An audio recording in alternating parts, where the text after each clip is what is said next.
Good morning, everybody. This is Syed Ata Hasnain, editor, Aviation and Defence Universe, getting you live from St. Joe's, which is having an event here in Delhi. And we are with Lieutenant General Ata Hasnain, who is the man behind the national disaster management and the face of it. And the event today is, friends, it's on national disaster management in collaboration with the NDMA and St. Joe's. Welcome, sir, to ADU's chat room. Thank you very much. And, sir, what is the purpose of this event? Well, the NDMA uses two basic guiding principles for its functioning. One is the Sendai framework, which was set up by the United Nations with 17 development goals, sustainable development goals, and the 10-point agenda of the Honorable Prime Minister of India. It is through this guidance that we take the way forward. One of the major things that we need in this is synergy, to make sure that we have an all-of-government approach towards the problem solving that we are involved with. And the maximum stakeholders that we can bring on board to ensure knowledge management, better awareness, better response capability, the better it will be for all of us. And that's the purpose of these seminars. And sir, today we heard in the inaugural session, you and the other speakers speak. So how do we, we are seeing a lot of army officers here. I know that they are responders, many a times first responders. And but how are we trying to involve the three forces into NDMA again, which is NDRF is not our defense bodies. So in that case, how are we going to involve them, sir? You see, with climate change taking place at the moment, there is unpredictability in the whole domain of disasters today. You have extreme weather events taking place, you have development problems taking place, you had CBRN threats and of that kind. The NDRF is an amazingly professional body, but there are only 16 units that we have raised so far. Perhaps some more will come up in the near future. The Disaster Management Act of India is under review at the moment, and you're also going to have the state disaster response authorities coming up in the reasonable future. The SDRFs, or the state disaster response forces, which will be raised, officially raised. Now, all this is not sufficient. We feel that with the basic efficiency of the armed forces and the Central Armed Police Force, all these organizations are right in the front, at the borders, in different districts of India.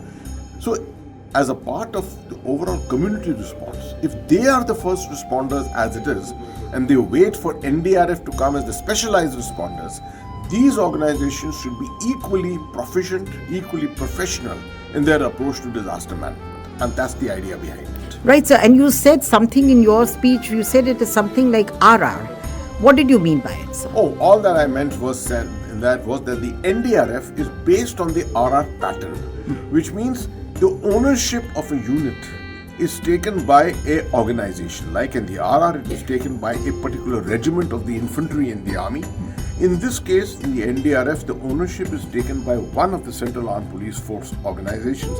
Like the BSF has 3 units, the CRPF has got 3 units of its own. And in the unit, the men and the officers can be from any of the paramilitary forces, sir? Well, one unit is, in the case of the NDRF, one unit is only manned and provided for by one organization. Like the BSF provides for its 3 units. Okay. The difference here is there is 7 years of deputation as against the Army's 2.5-year deputation for the RR. Right, absolutely, sir. And sir, we also saw one of the doctors from Sadhvijang speaking. So, how does NDMA, interact with the medical fraternity and the medical colleges and hospitals? We have undergone the whole experience of COVID, 2020 to 2022.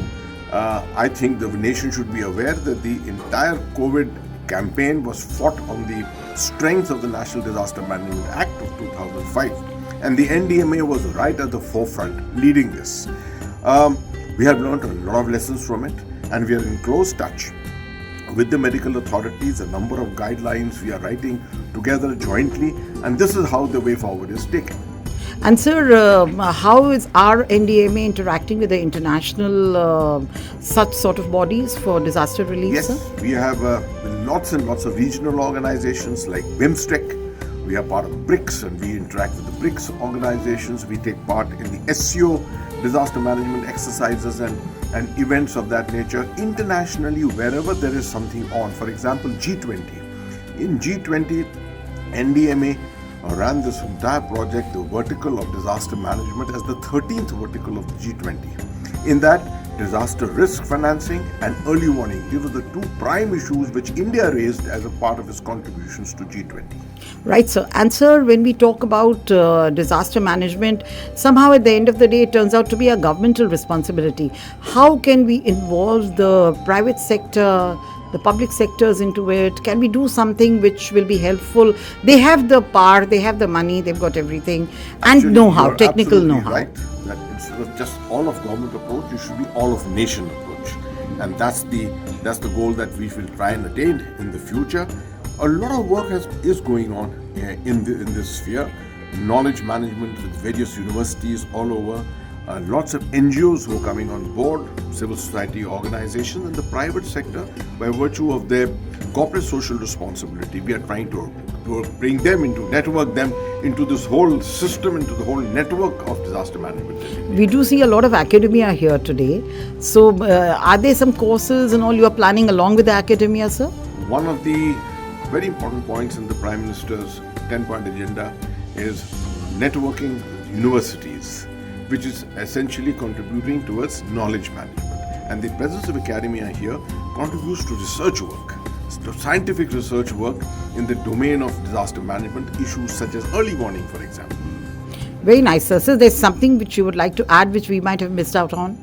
No, I think this has been a very comprehensive discussion. As always, thank you very much for having me on your program. Thank you very much, sir. That was wonderful to have you as always.